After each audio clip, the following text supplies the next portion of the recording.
Good morning, children. Today we are going to cover following topics in this video.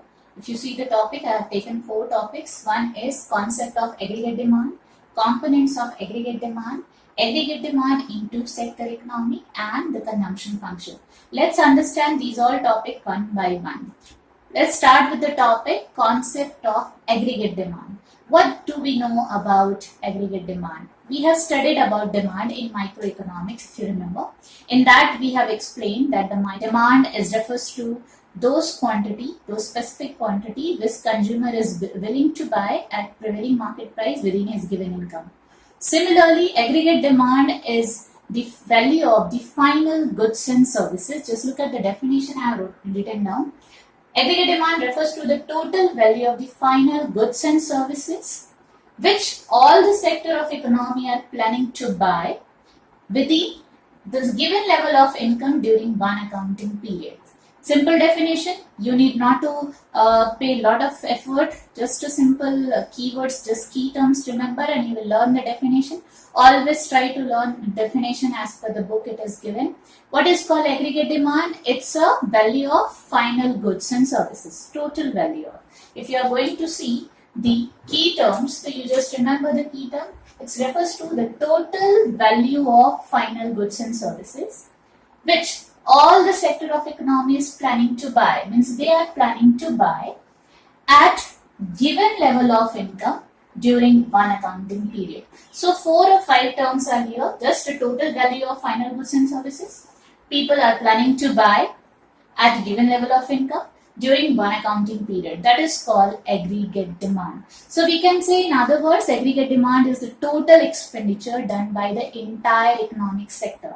Now you may have a question, how many types of economic sector we have? We have 4 economic sector.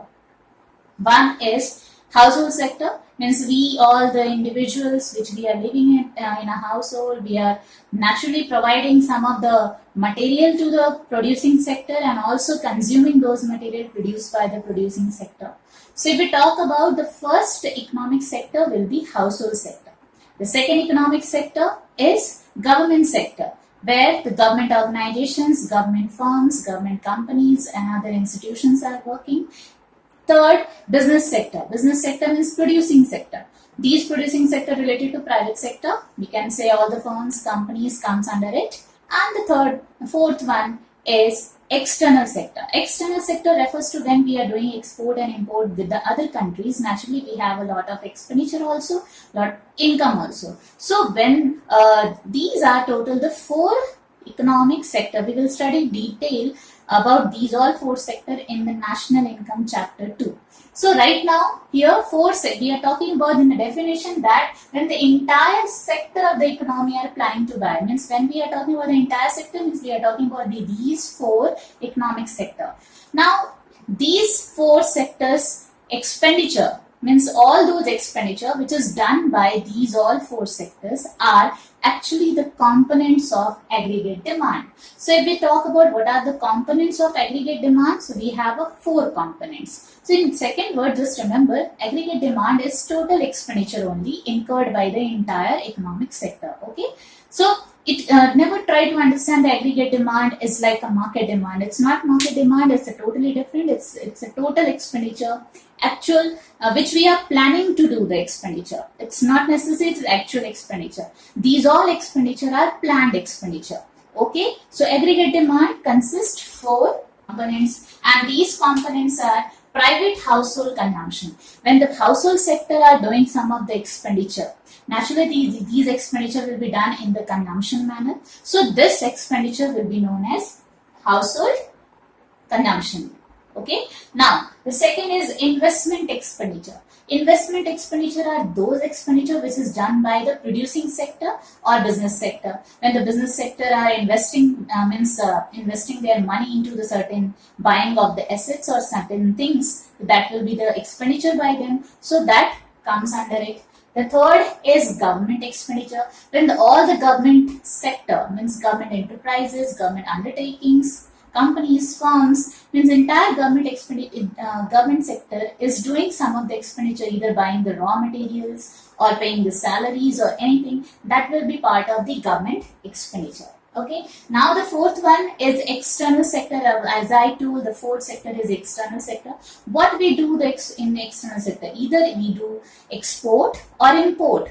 Okay, so here what we will take? The net value of the total export and import. So that will be known as net export. How come it will be calculated? Total export minus total import. So that 4 will become, it can be written like this, that the total components of aggregate demand will be consumption, total investment, total government expenditure, and net export and import will together become aggregate demand. This is actually the formula of aggregate demand. When we will talk about the what functions of aggregate demand, the aggregate demand function we have, aggregate demand is equal to C plus I plus G plus X minus M. These formula are represented the 4 sector economy formula.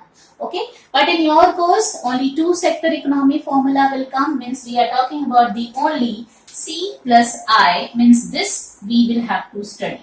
Okay, so only in your course 2 sector economy we will have to study. So let's understand the trick, the AD in 2 sector economy. So in the 2 sector economies, first 2 we are going to take. The first one was private household consumption and second the investment. If the private household consumption we are representing by C and the investment expenditure which is represented by I. So C plus I will be aggregate demand. Only this much you will have to study, and this is the formula of to calculate aggregate demand is equal to C plus I. Let's understand with the table.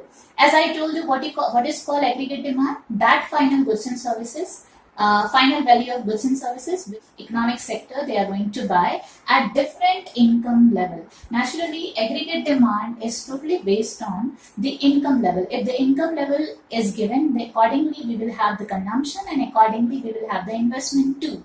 So here in the income column, if you see, we have an income level different from 0 to 500.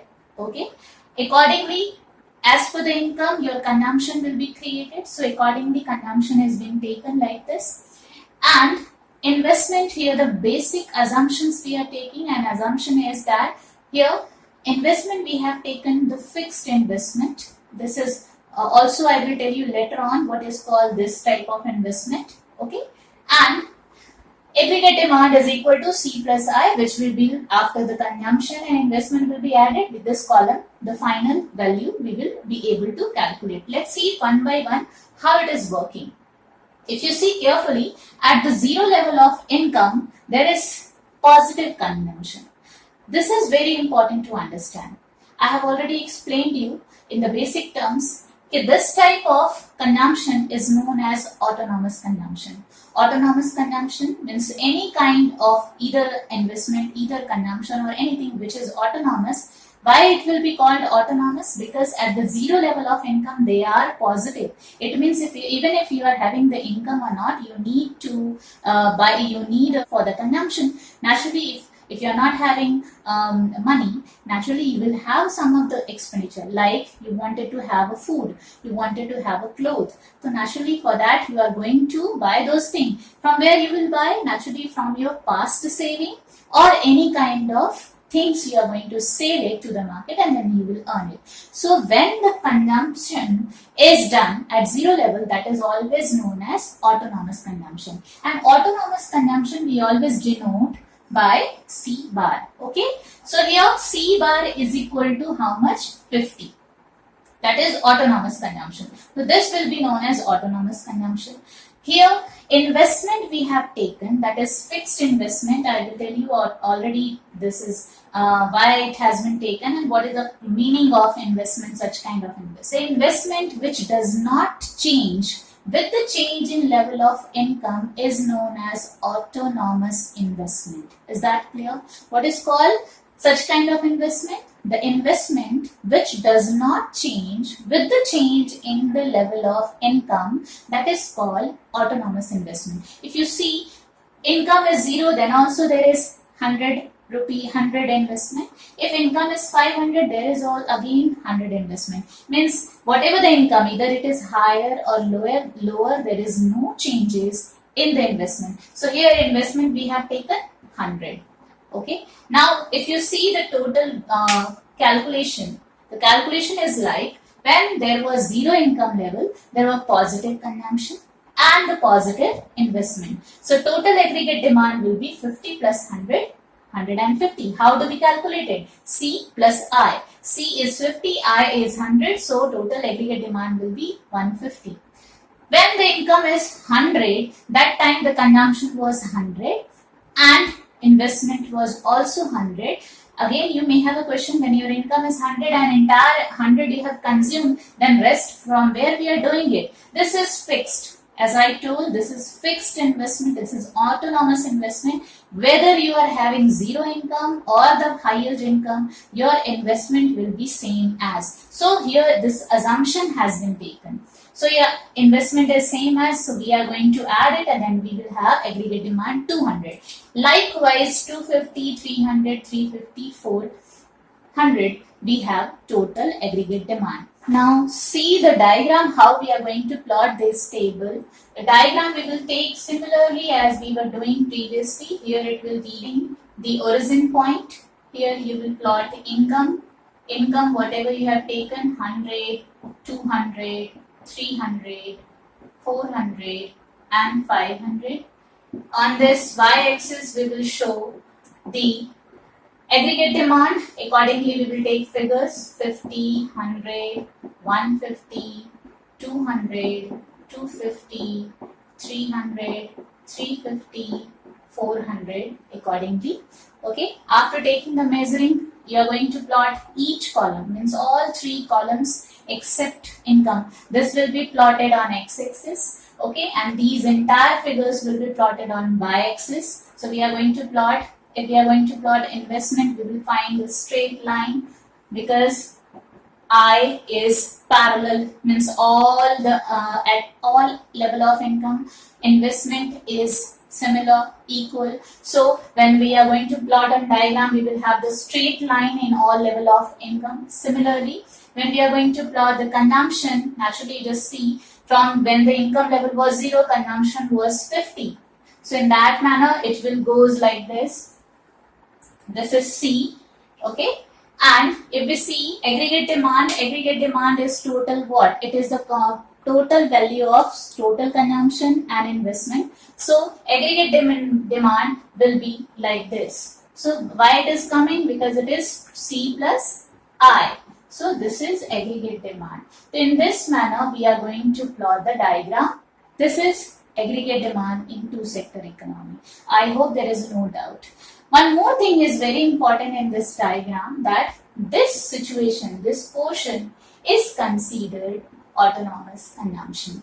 Why? Because from zero origin point, from the zero level of income, there is a positive consumption. So that why this situation is considered as C bar situation, which is autonomous consumption. So in this way, we are going to plot aggregate demand in two-sector economy, or this is also known as aggregate demand in two-sector model.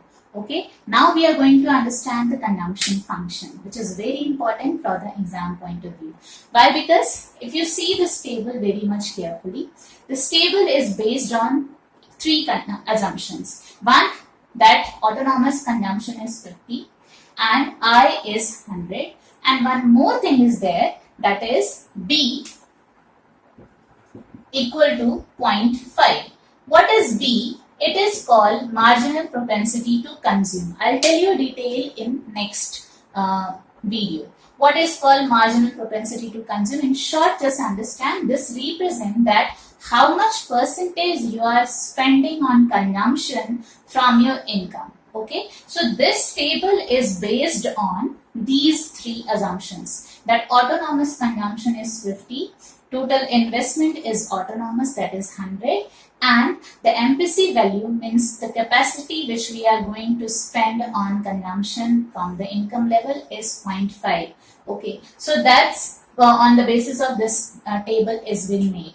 If the question will be asked, explain the aggregate demand concept for 4 marks or for 6 marks, what you are going to write down?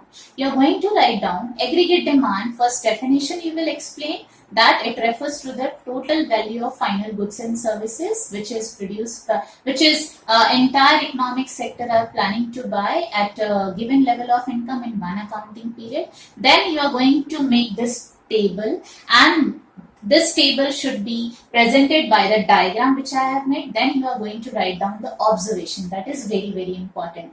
If you have to get the full marks, you will have to explain the observation. Whatever is happening in the diagram, you are going to write down in words. Here, consumption. Just look at the consumption. Consumption is positive at even at zero level of income. The zero level of income, which consumption is positive, is known as autonomous consumption. As income level is increasing, consumption is also increasing and positive. Investment is to autonomous investment. As income level is increasing, investment is fixed. And aggregate demand is increasing with the increasing level of income. And it is above the C and I. So it's a parallel to C. Consumption curve. If you see the consumption curve, AD curve is parallel to consumption curve. So you can write down like this, that C is positive and at zero level also it is positive because it is autonomous. As income level is rising, consumption level also rising. As income level is rising, investment is fixed. Okay, and aggregate demand is also rising because income level is rising and it is a combination of C plus I. So AD will rise with the rise in level of income. Now, if we are going to find out the consumption function, we have a consumption function is C bar plus B by. This is called consumption function. Okay, C bar plus B by. Now, what is called C bar here? As I told, C bar is known as autonomous consumption. B refers to marginal propensity to consume. Y refers to income. Always remember, income is denoted by Y, consumption is denoted by C, and investment is denoted by I. This is Y, this is C, and this is I, and C plus I is known as AD. So you need to learn so many formulas, so many functions, so many equations so that you can understand and prove it. So now this is linear formula of consumption function. So in that we will be able to explain you more how it works. Let's see. As I told, consumption function. So consumption function can be calculated C bar plus BY.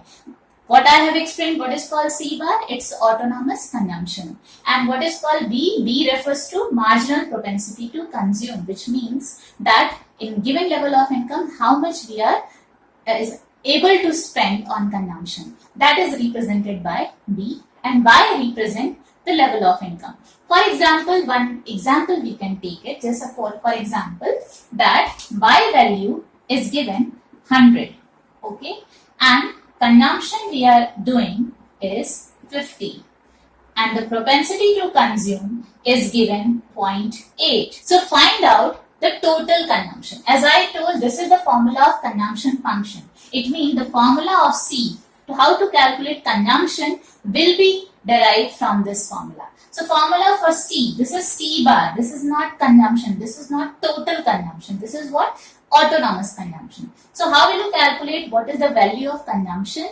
Is C equal to C bar plus B by. It means you can write down C bar is given 50, B is given 0.8, okay, and Y value is given 100, okay. So when we are going to solve this, we will find out 0.8 means you are going to calculate, you will find out it is only 80%. Down 50 plus 80 means 130 is total consumption. Is that clear?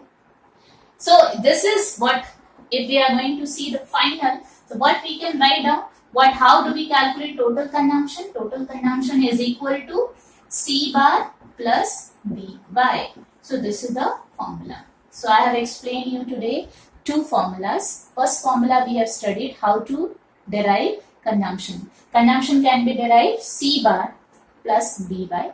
And second, aggregate demand can be derived C plus I.